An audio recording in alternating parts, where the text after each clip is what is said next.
Hey guys, it's Veronica here from Aussies Do, and today I'm sitting all by myself. It's very quiet and I'm not sure how I feel about that, but stick around and you'll find out all about my plans for 2020 and why I've been forced to quit homeschool.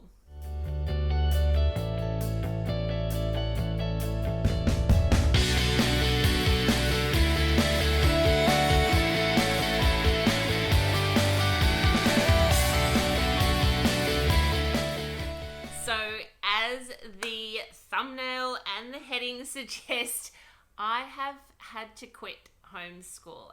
But you will have to stick around to the end to find out why and for how long. Today, however, I'm going to also talk about my big 2020 year because it is exciting and I can't wait to share that with you and everything that is coming up. Now, if you're new to this channel, please consider subscribing down below. And if you like this video, remember to hit the like button or share with anyone who might be interested. So this episode here is all about my 2020 year and what's ahead, all my preparations, all my plans, all my projects, all the research that's going to go into it. It is a packed episode and I can't wait to share it with you. So let's break down my 2020 year for you. So the first thing I want to talk to you about is my building project. I believe that I mentioned quite a few episodes ago that I also had another property that I use as an investment property.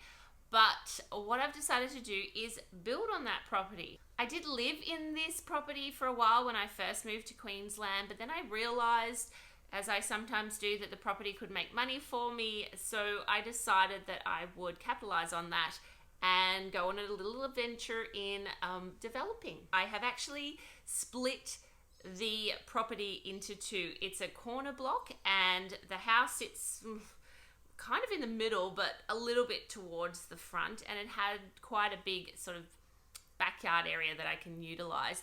And basically what I'm doing, the house is a single level. I'm attaching to it via a firewall down the middle a double-story townhouse, and that townhouse will utilize the garage of the old place, and the old place will get a new garage on the other side. So both of the properties or both the buildings will have their own entry, making it sort of more like a neighbor than a duplex kind of feel, but it will still be a duplex. I do like to share what I do and my experiences through the way as best as I can. I am not an expert builder. I am not an expert in developing. I'm planning on sharing as much as I can with you, from conception and my thought process into the final build, and we can do a walkthrough at the end. I just can't wait. I am so excited. I'm going to show you all the different things along the way. And if you're interested, you can see just what goes into actually building a house or developing a property. And a lot of that is to do with allowing that new place to sit with the old place and still look aesthetically pleasing, which it is going to look beautiful in the end. I already can see it in my eyes, in my head, and I'm just looking forward to being able to share that experience with you guys. So the second thing that I wanted to break down for my 2020 year is a massive trip that I am organizing. So we have decided we are going on a massive year-long trip around the USA, Canada, USA, Alaska up the top as well if we can. And this year is dedicated to organizing that. This is going to mean a lot of things. Basically, I have to organize a home, an RV or caravan or travel trailer, whatever you want to call it, some sort of vehicle to pull that, unless it's a self-drive RV, and homeschooling my children, which will actually be road schooling my children, money, preparation, visas, there's probably heaps more I can't even think of right now, but I want to take you along on the ride of organizing this trip, just in case it's something you ever thought you might do. And I'm going to show you how to do it on all different types of budgets. So this actually came about a couple of years ago, this thought in my head, when I had purchased a lottery ticket, which I don't do very often, and I was using the money that I'd spent basically to daydream, which is the only thing usually that a lottery ticket is good for. And I was talking to a friend and we were saying how we would use the money if we won lotto. And for me, it was, let's go on a massive adventure. We would travel the world and see everything, and the kids could road school, and I'd take a teacher with me who could teach along the way. Like grandiose plans, yes? When I thought about it afterwards, I realized that I didn't really need to win Tats Lotto to do it. Of course, I'm not going to be able to afford a teacher to come with me. Of course, I'm not going to be able to afford 5-star, $1 million RVs to travel around, or yachts to travel around in. But my dream had potential if I just made it fit into what I could afford and what I could do with the children. So with a lot of saving and a lot of preparation, I am going to make this Tats Lotto dream a reality, but for winning Tats Lotto, because obviously that didn't happen. So some of the preparation that I want to share with you guys, just in case you ever feel like this is something you want to do, is the research that goes into it, the planning of the trip that goes into it, insurances that I might need, internet access that I'm definitely going to need to bring my whole journey to you guys, how long I'm going to need to be there for to see everything that I want to see, getting those visas together, the cost that's going to be involved. I mean, I'm going to have to organize a budget, and I'm going to need to organise how to make money here in Australia while I'm over there so that I can afford to do this massive trip. There's other little things that I have to think about, like weather and safety. Some parts of America, just like Australia, have a pretty intense weather patterns. So, where I'm going to visit the US and Canada, and at what time of the year is best and safest for that. Even down to the route that I'm going to need to take, depending on how big the RV is that I get. So if I'm going to get a massive travel trailer or a massive toy hauler, am I going to be able to go to all the places that I want to visit? So everything has to be planned, and I want to take you on that planning journey over the 2020 year. And then, of course, in 2021, which unbelievably will probably be very quick, you're going to come with me. You're going to see all the places that I see. You're going to experience the trip with us. Everything that we look at, we explore, the adventures that we go on. I'm going to have you guys there watching every step of the way, and also including my road schooling abilities, which shall be interesting because I have never road schooled before, and I'm going to need to work out a timetable that fits in with also exploring the US and Canada, because I don't want to be all the time road schooling and not get to see everything that we want to see. So all of these things are going to come into it, and I do like to plan, so I'm looking forward to the planning as much as I'm looking forward to the trip, to be honest. Now, I had a very close friend who did this with her family when she was young, and she said it was the best thing that she had ever done. And why the kids are still young, I really wanted to give them the opportunity, because at some stage in our lives, our children leave us, and albeit that they come back to visit, we don't have that same time with them as we had when they were little. So for me, it's really important while the kids are still young and they're not off with their friends all the time, and they're not off going to uni or getting their own lives, or, whatever they do when they leave home.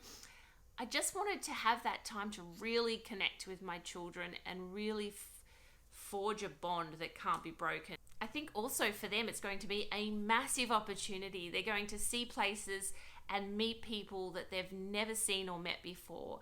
They're going to experience things that are not normal for them, and live a little bit more minimalist, because you can't take a lot in an RV or a caravan. So we really have to think about those things and get rid of all the stuff that you think you kind of need, and that you think you're working for all the time, and just get back to those basics. And I can't wait to see how the kids grow in that experience. Now, of course, I am sure some of you have already had this experience. Even if it wasn't for a year, it may have been for 3 months or 6 months, or maybe it was for longer than a year. I would love to hear from you guys who have done this, who've taken your kids and gone on a road trip and road schooled your children. I want to hear about your experiences and if you loved it, especially if you've gone to the USA or Canada and traveled around that area. What were those highlights of your trip? Did you have any scary moments? Did you experience, that feeling of just being amazed how big the world is? And was it a really good experience for your children? Did you feel like you came back closer than ever? Please put those comments down below. I can't wait to hear some of your stories as well. So the third thing that I'm going to cover today, and probably the most important of all today, is to tell you why I've had to quit homeschool. So this also started a few years ago. Hunter was actually offered a place in a very prestigious school here on the Gold Coast. And at the time we weren't really in the right place. I told you why I started homeschooling my kids. And if you haven't seen that episode, please, I'll leave a link to that somewhere here for you to go and check it out. But we hadn't had the best time at mainstream school. So we weren't really in the right frame of mind to accept the offer at that time. But we did decline, and they did leave it there open for year 7 if he wanted to or changed his mind. Now, recently with my daughter going back to school, I think it's also, put the curiosity in Hunter as well, and he started to show an interest in trying out year 7. I think because year 7 is so different for us in Australia, because year 7 is then high school and 6 down to prep is primary school. So I think for both of them, they had this sort of feeling that they wanted to give something different a go and see if they liked it or not. So Hunter basically accepted their offer and decided that he would go back to school. So now both my babies are in year 7, and I must admit, I don't know how to feel about that. I suppose I'm fearful in a way, because it was school that basically sucked the life out of him in the first place. And it was mainstream school that wanted to label him, to make it easier for themselves. And it was mainstream school that almost took his love for learning away. So for me, I am quite fearful and anxious about the whole situation. But I suppose on the other side, I must have done something right in homeschooling him, because he left school feeling dejected and rejected by a system that didn't quite understand him. And I suppose that through homeschooling and building up that confidence again and making him feel like it's okay to be himself has given him the confidence to make a decision and try something new. So in that way, I'm kind of proud. I'm proud of him for making that step and deciding something for himself and his education. I have always said that I wanted my children to have ownership of their education and their learning process, and that I wanted them to have the confidence to make decisions for themselves when it came to their education. And I suppose both of them have done that. So I do feel proud that I've given them that fighting spirit, that decision to go out there and try something that might be not normal for them anymore, but to give it a go anyway. And that's great. That's all that I could really want for my kids.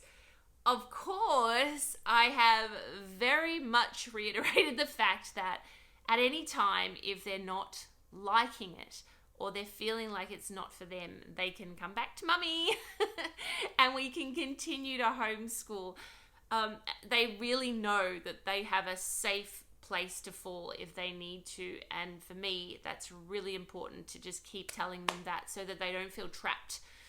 There's nothing worse than feeling trapped in a situation you have no control over. So for me, it's all about them feeling that control to make the decisions when they need to. However, I have told them that if they're going to make this decision to go back to school, they really need to give it a shot. They can't be expecting everyone else to give them what they need. They have to find what they need within themselves, and put in everything they can, accept all the clubs, try out for music, try out for a band, or do sports if that's what they want to do. They need to jump out of their comfort zone and give it everything they can.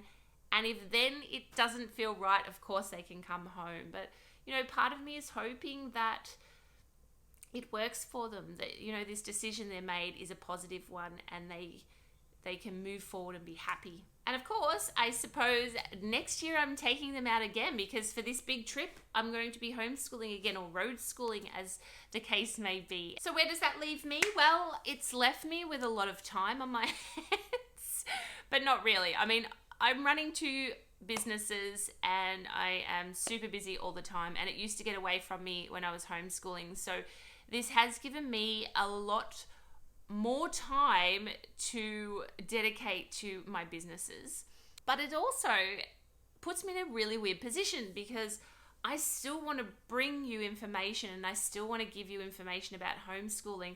And I suppose I'm in a kind of good position, because now I have a lot more time to research when I need to. I've had some excellent questions from some of my subscribers and viewers online, and I'm looking forward to answering those. And now I've got a lot more time to actually dedicate in research and finding out the answers for you. So if there is anything that you want to know about homeschooling, now's the time to do it, because I've got a lot more time to work it out and research before I answer. And I love bringing you guys information and empowering you with that so that you can make decisions for yourself. So this year, not only am I going to take you on an adventure with my building project and with my organization and preparing for my USA road trip, I am also going to bring you those homeschool videos that I have been the past almost year that I've been on YouTube. These are going to include for you more curriculum. So I'm going to go through a science and geography program that I do.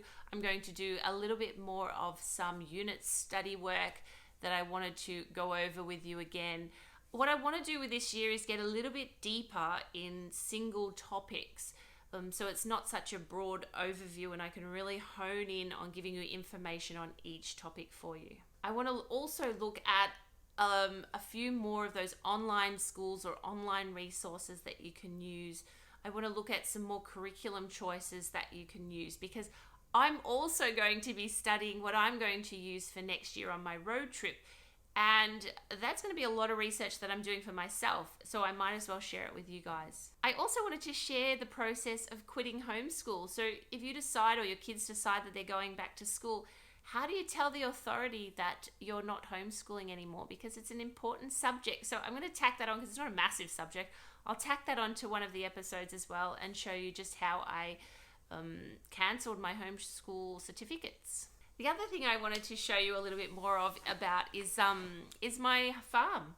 You know, some of the things that I'm doing on the farm. I'm actually building a massive shed at the moment, and my chicken coop that I've done.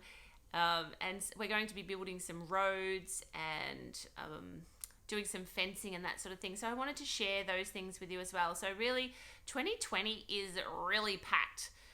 This year's going to fly for me. I can just tell already, because I've got so much to do and so much to share. So that's it. That's my massive news. My kids are going back to school. Well, they're gone back to school, because by the time you see this episode, they would have already been there. And I'm a little bit sad. I miss them. I kind of miss them. But I'm also excited for them to try something new. I'm working out my routines. I'm hoping to get back into things and get organized. And if there is anything I learn from them going back to school that would help in homeschooling, I'll also share that with you. So next week, I wanted to dive into a new curriculum episode and talk about history and geography and how I put those together and give you some ideas that you may like yourself. Over the next couple of weeks, I'm also going to do a couple of introductory episodes to some of the things I've talked about today and what's going to be involved in those projects. So I'm going to do a to-do list for my USA trip and the planning process, and I'm going to do a to-do list for my building process. Now, the building process has already started, so I can't wait to show you what I've already got and how much that's gone into it before today, and then take you along on that trip, showing you all the stages of the building. And look, I've got so much to do. There are going to be some highs and some lows, I'm sure of it, especially where the kids are involved. But I'm looking forward to it. And I really thank you for coming along this ride for me. So I can't wait. Next week, I'm going to have a brand new episode. But until then, I will see you later, guys. Bye.